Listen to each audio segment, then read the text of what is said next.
Hey house churches, and welcome to our side week house church video.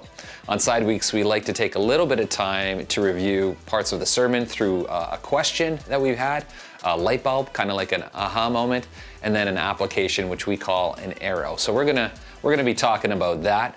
But also on side weeks, we like to take time to pray for each other in the room. So make sure you take time at the end of this video to do that as well. Okay, the question I have for you as we talked about self-control is when we talk about self-control, do you think more about that word as restraint? Does that come to mind? Or do you think of the word reflex? I presented kind of both ideas in the message, so talk a little bit about how you see that word and how you've perceived it over the course of your life within your group. My light bulb moment for me was this idea that you can practice being divine. It's kind of a weird thing to think about, that somebody who is being godlike has to practice, but us also coming out of our old life actually need to learn how to dig up our old things and get them out of the way so that God's life can flow through us. And that does take some effort, as Peter reminds us, make every effort. Jesus, as we see, is able to reflex the things of God, and they come out of him naturally. He's not just biting his tongue, not trying to do things, don't do this or don't do that. He's actually reflecting the very heart of God's goodness. And he reminds us in the story that we read is that a good man who stores up good things in their heart is able to release things, is able to allow those good things to flow out of him. So the self-controlled person is the one who is mindful about what is going in so that the good stuff can flow out. That to me was an interesting idea, that you can actually practice being divine.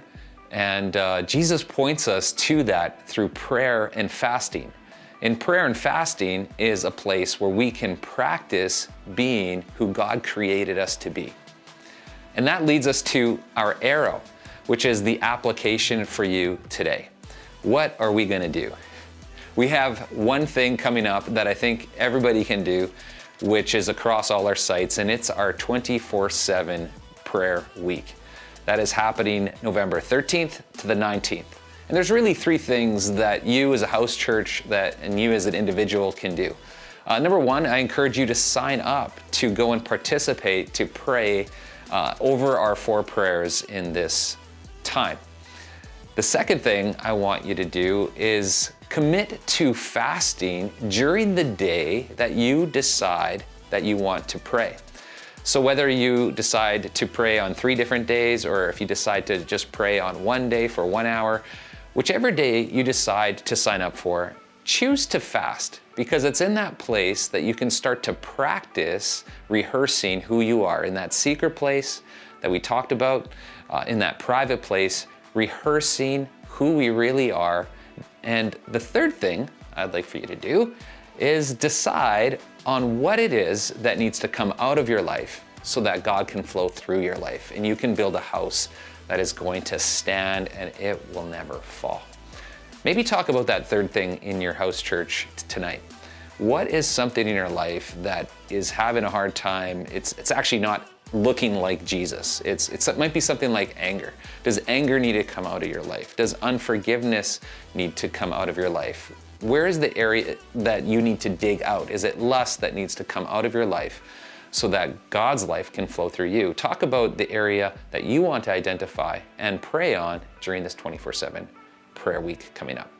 So that's it. Thanks so much for joining us for our house church side video. May God bless you, and make sure you take a little bit of time to ask around the room how everybody's doing and how they need prayer this week. God bless you guys, and we'll see you soon.